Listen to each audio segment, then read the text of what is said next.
নমস্কার বন্ধুরা, WB top tuition ক্লাসের পক্ষ থেকে তোমাদেরকে স্বাগত।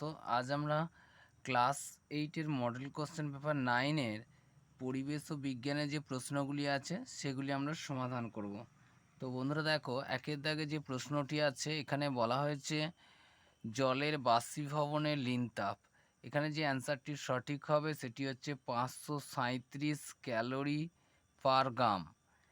2 নম্বর প্রশ্নে আছে তড়িৎ বিভবের একক হলো, এখানে যে অ্যান্সারটি সঠিক হবে সেটি হচ্ছে ভোল্ট। পরে যে প্রশ্নটি আছে দেখো, পরের প্রশ্নে কি বলা হয়েছে, 3 নম্বর প্রশ্নে বলা হচ্ছে একটি তড়িৎ অবিশ্লেষ্য পদার্থ হলো, চিনি। পরে যে প্রশ্নটি আছে দেখো, 4 নম্বর প্রশ্নে কি বলা হয়েছে, একটি খারিফ ফসলের উদাহরণ দাও। খারিফ ফসল বলতে এখানে গম, সর্ষে কোনটি হবে সেখানে বলে রেখেছি। দেখো, গম আর সর্ষে এগুলো তো রবি শস্য, তুলোটা হবে এখানে খারিফ শস্য। পরে যে প্রশ্নটি আছে দেখো, বলা হয়েছে মাছের প্রজননে কোন গ্রন্থির নির্যাস ব্যবহার করা হয়। এখানে যেটা অ্যান্সার হবে সেটি হচ্ছে পিটুইটারি গ্রন্থি। পরে যে প্রশ্নটি আছে দেখো, প্রদত্ত কোনটি ডেঙ্গি রোগের লক্ষণ। এখানে দেখো, ডেঙ্গি রোগের লক্ষণ হবে চোখের পিছনে ব্যথা, চামড়া আর ফুসকুড়ি, অনুচক্রিকার সংখ্যা হ্রাস। এই সবকটা অপশানই এখানে সঠিক হবে। পরে যে প্রশ্নটি দেওয়া আছে দেখো, বলছে প্রদত্ত কোনটি তাপের কুপরিবাহী। তো তাপের কুপরিবাহী সেটি হচ্ছে প্লাস্টিক। পরে যে প্রশ্নটি আছে দেখো, বলা হচ্ছে পারদের স্ফুটনাঙ্ক কত। এখানে হচ্ছে 357 ডিগ্রি সেন্টিগ্রেড।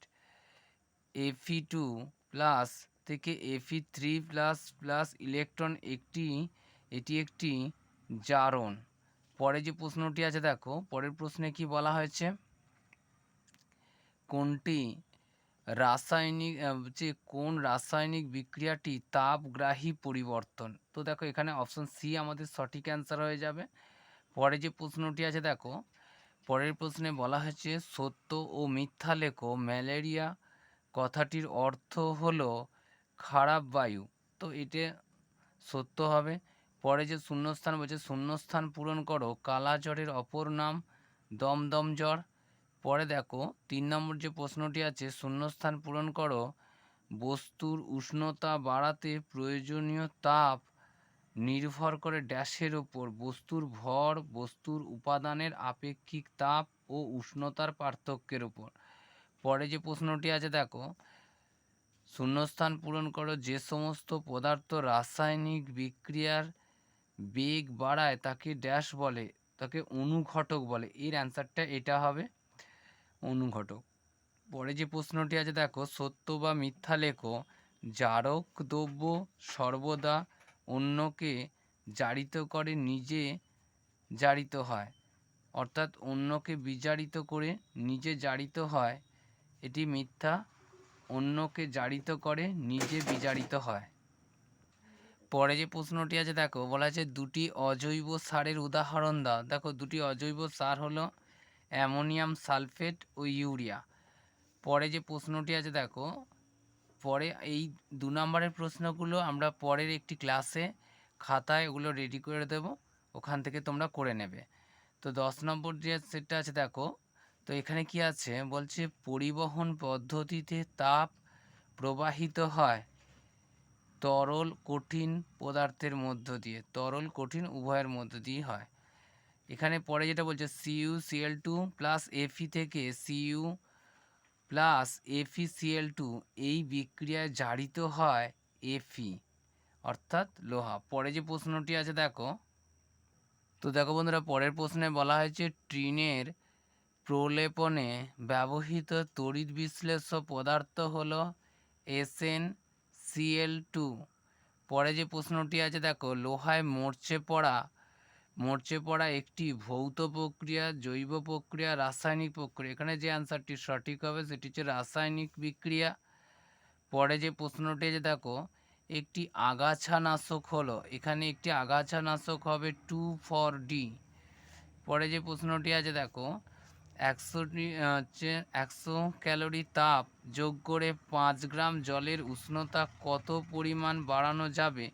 তা সেলসিয়াস স্কেলে প্রকাশ করো, সেটি হচ্ছে 20 ডিগ্রি সেলসিয়াস।